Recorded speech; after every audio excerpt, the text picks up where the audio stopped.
mandek sik ngene baru nyong. Tak salam sik ya. Ya.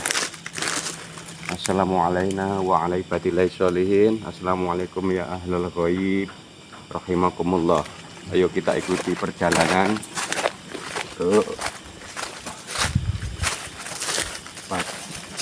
Tapak Tilas Mbah Surabaya ya, Dukuh Leben, Desa Surejo, Kecamatan Banyuurip, Kabupaten Purworejo.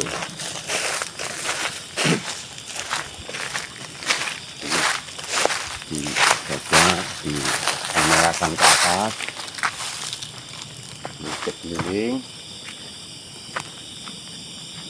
keliling terus. Inilah keadaan tadi.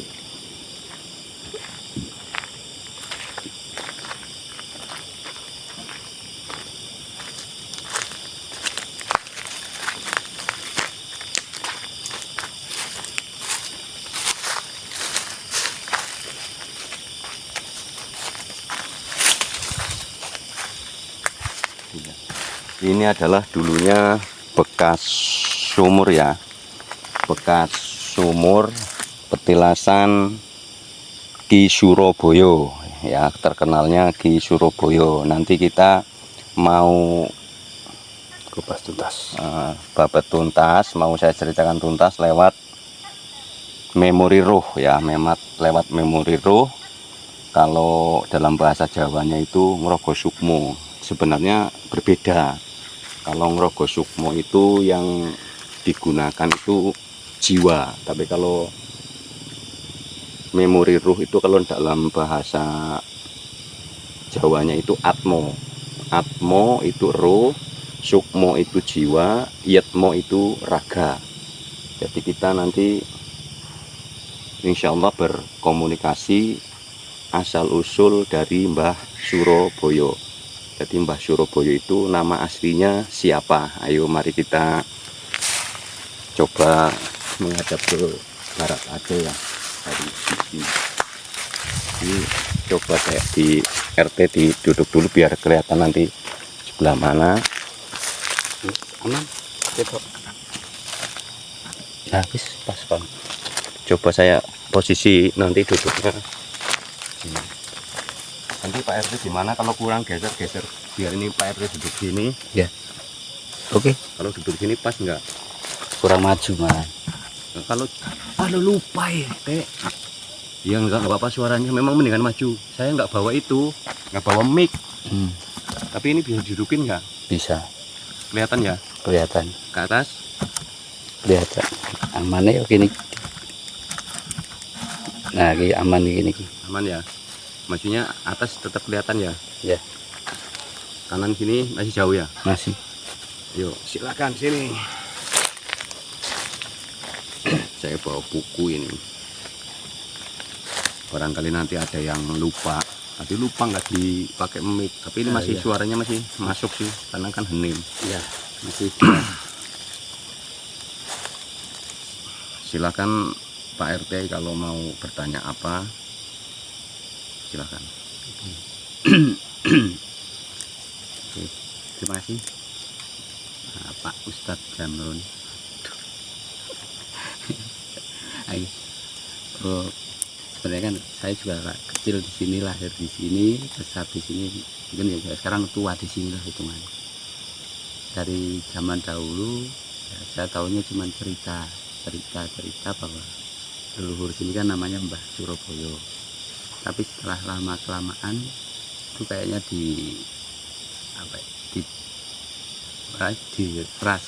setelah dirasa itu perasaan kok kayaknya nggak masuk gitu aja, kurang yakin, Kurang ser namanya. kurang ser. Nah, menurut saya itu kayaknya Mbah Surabaya itu hanya nama panggilan atau nama samaran aja. Nah, untuk yang sebenarnya kita juga nggak tahu, makanya mumpung kita ada di sini pas penelusuran kita, temanya untuk penelusuran Napak Tilas leluhur ya, Pedukuhan Kleben sini. Makanya sekalian ini kalau itu saya pengen ya mudah-mudahan nanti bisa jadi pengen tahu sebenarnya Mbah Surabaya itu siapa dan asalnya itu dari mana, kan itu. Kadang-kadang ini kalau pas acara merti dusun ya, merti dusun itu pas bulan Sapal itu pasti kita mengadakan kupatan. Nah di situ juga pasti ada cerita-cerita tentang siapa itu Mbah Surabaya dan asal usulnya sampai anak cucunya nanti seperti apa. Nah tapi karena ada yang kurang seret, makanya kita langsung jelas langsung, makanya saya pengen Menggali ya. menggali secara detailnya seperti apa. Kiranya seperti itu. Pak. Terima kasih. Ini pemirsa, ini saya mau mencoba menggunakan yang disebut memori roh. Di dalam Al-Quran itu surat Al-Baqarah ayat 28 itu berbunyi kaifa takfuruna billahi wa kuntum amwatan fa ahyakum thumma yumitukum thumma yuhyikum thumma ilaihi turja'un. Ini ayat yang membukakan dan membangunkan memori ruh. Jadi setiap manusia itu punya memori ruh ya. Silahkan dibuka di aplikasi Al-Quran. Itu surat Al-Baqarah ayat 28 itu dicek, dilihat. Itu intinya begini. Manusia itu tadinya mati, terus dihidupkan, terus dimatikan kembali, terus dihidupkan kembali, dan seterusnya. Berarti setiap manusia itu punya memori ruh. Lah memori ruh itu juga kekuatannya untuk melihat ke belakang itu berapa tahun. Rata-rata kalau memori ruh itu lebih dari ratusan tahun. Kalau memori ruh itu lebih kuat. Memori ruh itu kalau dalam bahasa Jawanya atmo. Kalau ngrogo sukmo itu berarti tingkatan yang tengah, kan atmo, sukmo, yetmo. Kalau dalam bahasa syariatnya, dalam bahasa makrifat itu ada ruh, jiwa, raga.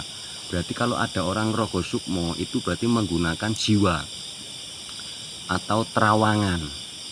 Kalau terawangan itu biasanya maksimalnya di dalam umur manusia, karena posisinya umur manusia umpamanya 100 tahun, berarti kurang lebih mentoknya 93 tahun. Artinya yang 7 tahun ke belakang itu tidak dihitung, dihitungnya dari akil balik.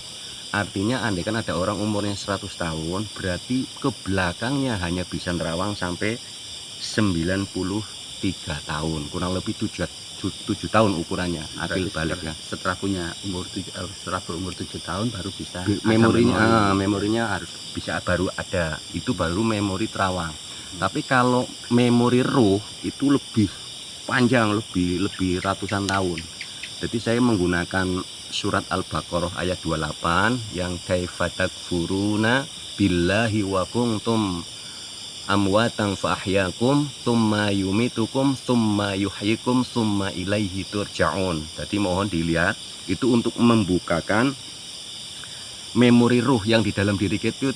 Di dalam diri manusia itu ada yang namanya jantung, hati, manikem.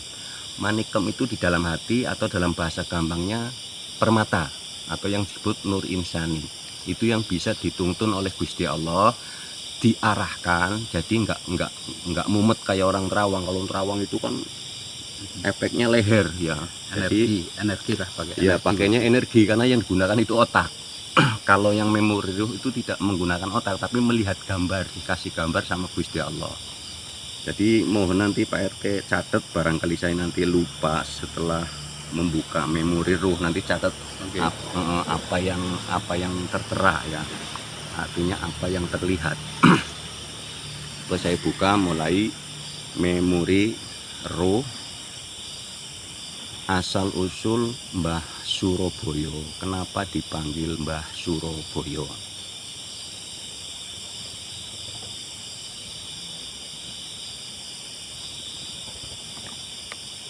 Jadi memori roh saya nanti tidak bisa juga dipaksakan, sedapatnya ya. Jadi sebelum Mbah Surabaya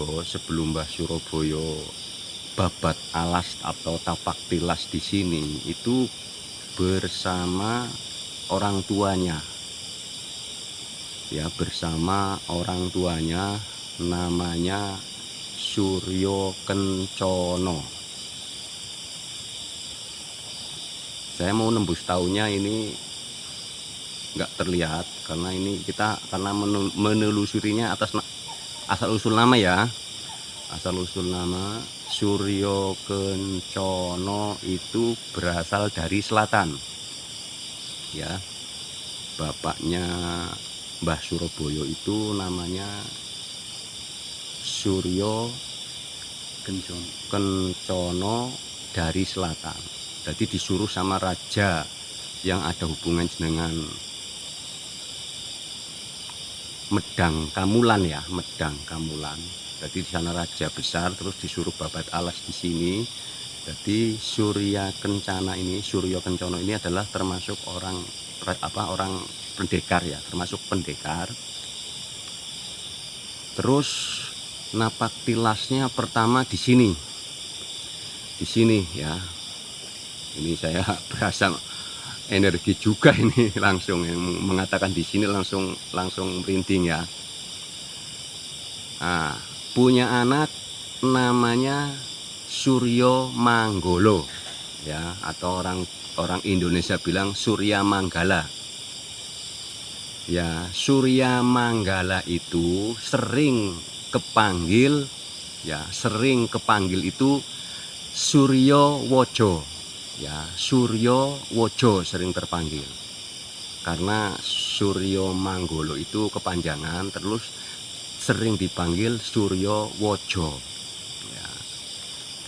Keseringan lagi setelah berjalannya waktu dari tahun ke tahun, nama Suryo Wojo dari tadinya Suryo Manggolo jadi Suryo Wojo. Amarga apa? Karena Suryo Manggolo iki pendekar yang kuat, yang bisa dibilang berhati baja ya. Jadi Wojo ke baja ya, berhati baja. Ketelahlah Suryo Wojo atau Suryo Bojo ya, Suryo Bojo. Karena baja iki bojo. Setelah berjalannya waktu lagi berganti menjadi yang tadinya Suryo menjadi Suro Bojo. Nah itu, jadi ini turun temurun. Yang tadinya pertama Suryo Manggolo, Suryo Wojo, terus Suryo Bojo, yo bojo ki baja ya, menjadi Suryonya menjadi diringkes lagi menjadi Suro Bojo. Sampai terus berjalannya Surobojo koyo angel diwoco jadi Surabaya karena huruf J dahulu itu J sama Y itu disamakan seperti Yogyakarta atau Yogyakarta. Nah itu sedikit memori roh sampai kepada kalimat Surabaya. Lah itu bersama bapaknya yang disebut Surya Kencana. Nah, karena Surya Kencana itu dari arah selatan ke sini itu dulu kan zamannya masih pada manggul gendongan, kalau orang Jawa bilang bondol ki yo apa kayak jenenge? Bondol nggowo. Dulu kan dari selatan ke sini kan nggak tahu bahwa itu namanya Suryo Kencono, nggak tahu, makanya wah itu orang bondol, mbah bondol, kayak mbahnya lagi bondol, mbahnya lagi bawa bondolan. Dulu itu pakai dipanggul sini sehingga sampai ada sebutan Mbah Bodol. Padahal itu aslinya pertama sejarahnya itu Mbah Bondol menjadi Mbah Bodol. Yang terkenal dari sini kurang lebih ke depan sana itu 300 meter itu ada makam Mbah Bodol yang sampai sekarang tidak terawat karena memang ahli warisnya sudah pada ada yang meninggal, ada yang merantau, jadi yang disebut mati obor. Ini sebenarnya memori roh masih berjalan ini, tapi karena kalau saya sampaikan semua ini nanti ada yang nggak cocok ini. Jadi mohon kepada siapa saja masyarakat sekitar untuk membangun, atau siapa saja yang membangun, membukakan memori roh ya, siapa saja untuk mencocokkan apakah benar yang saya dapatkan. Jadi kalau memori roh itu biasanya kalau andekan mencong itu nggak sampai 1%, andekan penghasilannya mencong itu nggak sampai, perbedaannya nggak sampai 1%. Jadi siapa saja masyarakat sekitar yang merasa bisa membangun memori roh ya, membangun. Selama ini manusia kan nggak paham bahwa manusia itu punya memori roh, itu nggak yakin, bahkan masa sih. Kan begini, setiap manusia itu kadang-kadang pernah mimpi di alam, disitunya udah pernah, tapi alam mana ya, alam yang mana ya, saya udah pernah di sana. Itu yang namanya memori roh. Nanti dengan ayat yang tadi, ayat surat Al-Baqarah ayat 28 itu yang berbunyi kaifa takfuruna billahi wa kuntum amwatan fa ahyakum tsumma yumitukum tsumma yuhyikum tsumma ilaihi turja'un. Itu nanti ketemu memori roh. Berapa tahun dulu saya di sana. Di sana itu raga ini, casing ini atau casing yang lain. Kalau dalam agama yang lain itu ada bahasa reinkarnasi. Jadi kalau dalam bahasa syariat itu begini, manusia tadinya hidup, tadinya mati, dihidupkan, dimatikan, dihidupkan kembali, dimatikan kembali, dihidupkan kembali, dan